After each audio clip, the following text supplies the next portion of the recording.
Hello दोस्तों, अंशपिका कहानी में आपका स्वागत है। हमारी आज की कहानी है एक बुद्धिमान पंडित जी और उनके पुत्र की। राज्य का राजा पंडित जी के पुत्र को मूर्ख समझता था। एक दिन उसने पंडित जी को बुलाकर इसका कारण पूछा। पंडित जी ने क्या उत्तर दिया? क्या उनका पुत्र वास्तव में मूर्ख था? आइए जानते हैं इस पूरी कहानी में। एक राज्य में एक पंडित जी रहा करते थे। वे अपनी बुद्धिमत्ता के लिए प्रसिद्ध थे। उनकी बुद्धिमत्ता के चर्चे दूर दूर तक हुआ करते थे। एक दिन उस राज्य के राजा ने पंडित जी को अपने दरबार में आमंत्रित किया। पंडित जी दरबार में पहुंचे। राजा ने उनसे कई विषयों पर गहन चर्चा की। चर्चा समाप्त होने के पश्चात जब पंडित जी प्रस्थान करने लगे तो राजा ने उनसे कहा, पंडित जी आप आज्ञा दे तो मैं एक बात आपसे पूछना चाहता हूँ। पंडित जी ने कहा, पूछिए राजन। आप इतने बुद्धिमान हैं पंडित जी, किंतु आपका पुत्र इतना मूर्ख क्यों? राजा ने पूछा। राजा का प्रश्न सुनकर पंडित जी को बुरा लगा। उन्होंने पूछा, आप ऐसा क्यों कह रहे हैं राजन? पंडित जी, आपके पुत्र को ये नहीं पता कि सोने और चांदी में अधिक मूल्यवान क्या है। राजा बोला।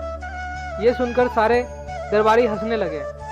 सबको यूं हंसता देख पंडित जी ने स्वयं को बहुत अपमानित महसूस किया, किंतु वे बिना कुछ कहे अपने घर लौट आए।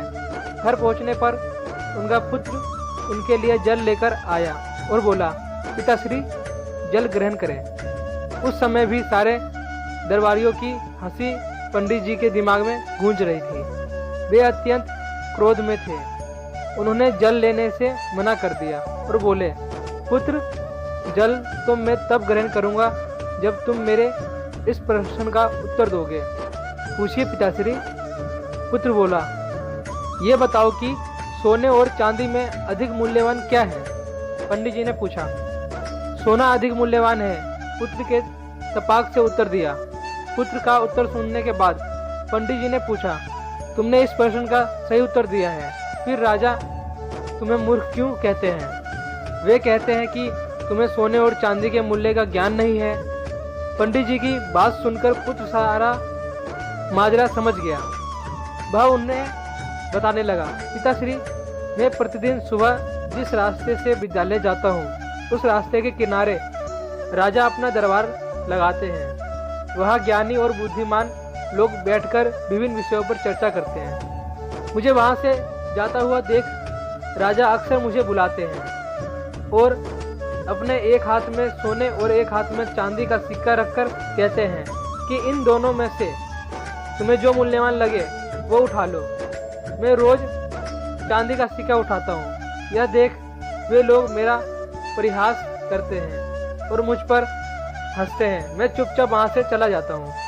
पूरी बात सुनकर पंडित जी ने कहा, पुत्र जब तुम्हें ज्ञात है कि सोने और चांदी में से अधिक मूल्यवान सोना है तो सोने का सिक्का उठाकर ले आया करो। क्यों स्वयं को उनकी दृष्टि में मूर्ख साबित करते हो? तुम्हारे कारण मुझे भी अपमानित होना पड़ता है। पुत्र हंसते हुए बोला, पिताश्री मेरे साथ अंदर आइए, मैं आपको कारण बताता हूँ। वह पंडित जी को अंदर के कक्ष में ले गया। वहाँ एक कोने पर एक संदूक रखा हुआ था, जिसमें वह संदूक खोलकर पंडित जी को दिखाया। पंडित जी आश्चर्यचकित रह गए। उस संदूक में चांदी के सिक्के भरे हुए थे। पंडित जी ने पूछा, पुत्र ये सब कहाँ से आया? पुत्र ने उत्तर दिया, पिताश्री राजा के लिए मुझे रोकना और हाथ में सोने और चांदी का सिक्का लेकर वह प्रश्न पूछना एक खेल बन गया है। अक्सर वे यह खेल मेरे साथ खेला करते हैं और मैं चांदी का सिक्का लेकर आ जाता हूँ। उन्हीं चांदी के सिक्कों से यह संदूक भर गया। जिस दिन मैंने सोने का सिक्का उठा लिया उस दिन ये खेल बंद हो जाएगा। इसलिए मैं कभी सोने का सिक्का नहीं उठाता। पंडित जी को पुत्र की बात समझ तो आ गई, किंतु वे पूरी दुनिया को ये बताना चाहते थे कि उनका पुत्र मूर्ख नहीं है। इसलिए उसे लेकर वे राजा के दरबार चले गए। वहाँ पुत्र ने राजा को सारी बात बता दी है कि वो जानते हुए भी चांदी का सिक्का ही क्यों उठाता है। पूरी बात जानकर राजा बड़ा प्रसन्न हुआ।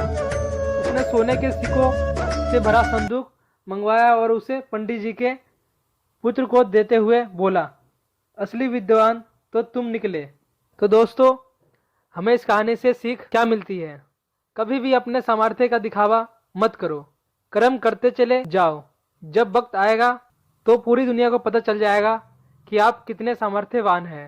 उस दिन आप सोने की तरह चमकोगे और पूरी दुनिया आपका सम्मान करेगी।